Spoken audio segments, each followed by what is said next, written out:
definitely it's very intentional. You know what I mean? People think that it's not intentional, but it is intentional. If you look at just the trend in pornography in general, it's getting younger and younger and younger.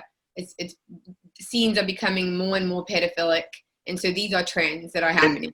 You shared something when we were at lunch about what these companies are doing and how they're flashing things and certain scenes there. If you can just share that here, because I was thinking about it after our conversation, and I know a lot of our audience is in the same kind of age demographic, 37. So I don't know if you guys had Saved by the Bell in South Africa, but growing up, like staple America. Oh my! It was like, growing up, in elementary and middle school, it's like your afternoon was like 2 hours of Saved by the Bell. Kelly Kapowski, Zach Morris, they did an entire episode I can remember on this type of advertising where companies would flash certain products, like in a movie theater. And you see it in movie theaters nowadays. But share what you shared with me at lunch, that how some of these companies are utilizing certain things and scenes to help bring people to that younger. Right. So, one of the things that I certainly wasn't aware of this ever, is that massive producers of pornography, or these large hubs and website hosts and what have you, some of the biggest individuals on their payroll are psychologists. So whenever people have psychologists on their payroll, you have to wonder why. So why are they employing people that are very skilled at knowing how the mind works? So that's concerning. But what I learned was, a lot of the time in pornography, they've been able to kind of time these scenes to where they can more or less tell when someone's going to climax, and then they'll insert an image of a prepubescent child, or a prepubescent child, really, or just something childlike. And so what happens is, in our brains, it's a simple concept, really. What fires together wires together. And these are how little brain maps are formed in our brain. And so your brain, it's a very normal physiological response for your brain to think that that is why it associates that image with that dopamine. And so even though that image had nothing to do with that dopamine, now this is a brain map in your brain. And this is what happens. It's very, very, very intense, and it's sick. It's purely sick, but it's very intentional.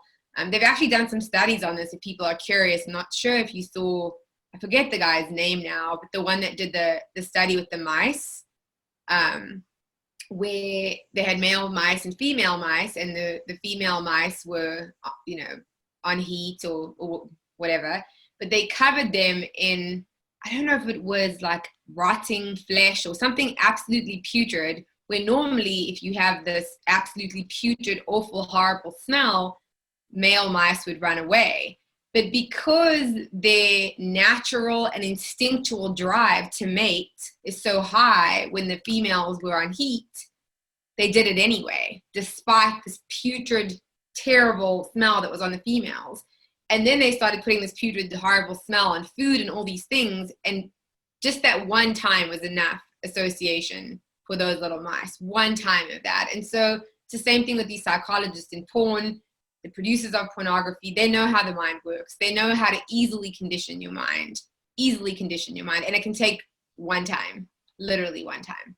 Yeah, the timing of this conversation, guys, it's not by chance. So if you haven't yet done so, go back and listen to the episode prior to this, episode 42, where I break down a different documentary. It's a social dilemma, but we talk a lot about these tech companies, how they're utilizing exactly what Natasha said. They have neuroscientists, psychologists on staff, and then they're taking this information from these doctors, and then they're working alongside these engineers to build these algorithms.